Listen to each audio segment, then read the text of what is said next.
Sabi nila, mahirap makapasok sa UP. Pero, ang di nila alam, mas mahirap ang umalis.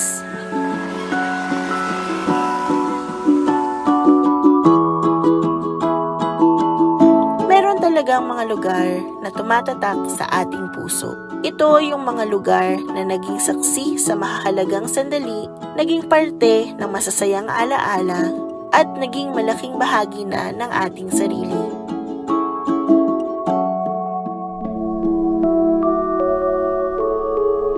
Dito kami unang nagkakilala.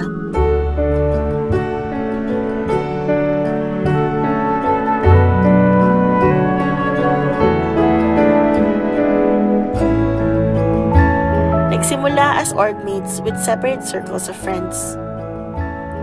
Total opposites pagdating sa personality. Who would have thought that Little Miss Always Busy and Little Mr. Puno ng Kalokohan would end up together?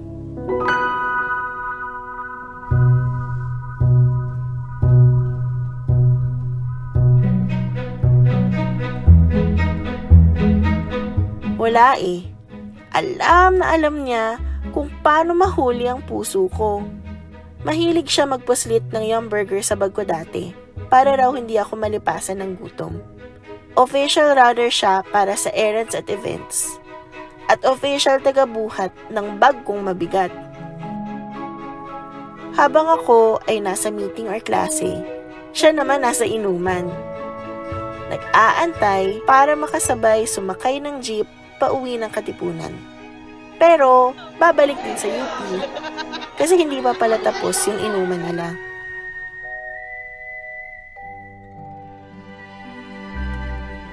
Hindi man niya kayang gawin ang thesis or assignments ko. Sinamahan niya naman ako magpuyat, mag-aral, at mag-aral ulit.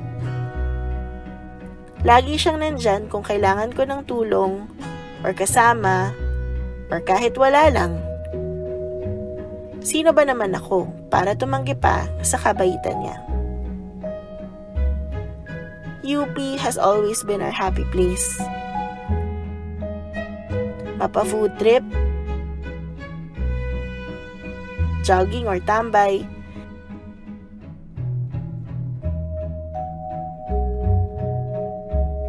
ito talaga ang paborito naming lugar.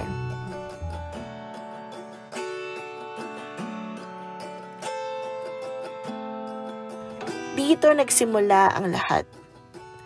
Dito unti-unting nabuo ang love story namin.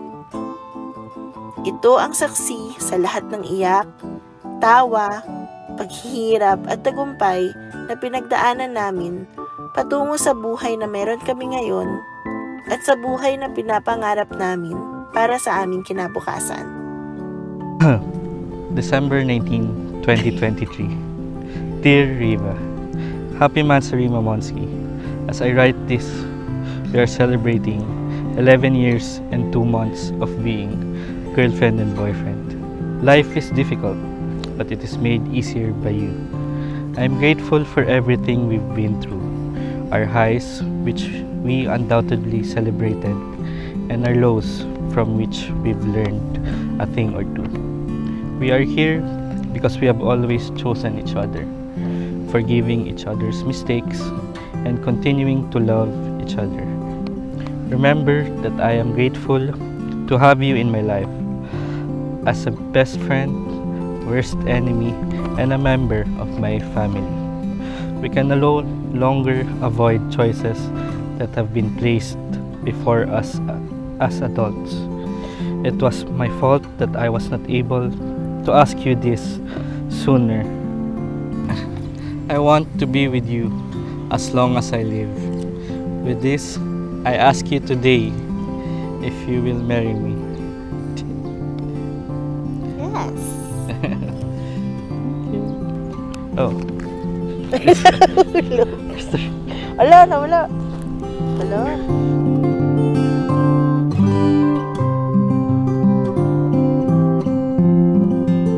Lumipas man ang panahon, at kahit saan man kami makarating, babalik-balikan pa rin namin ang UP naming mahal. At sa huli, Saan pa nga ba mauuwi ang lahat?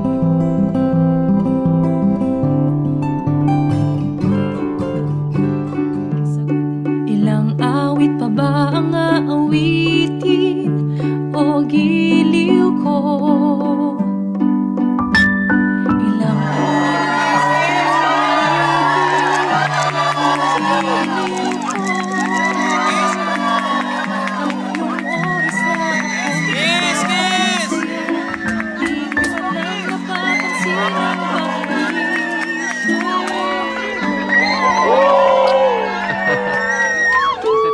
Ilang isaw pa ba ang kakainin o giliw ko?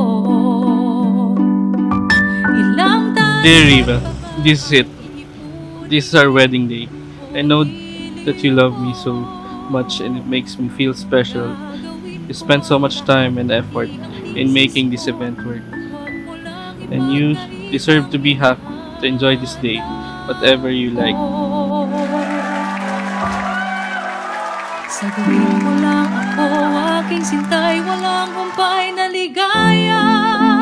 Aasahang ibigin ka sa tanghali, sa gabi at umaga.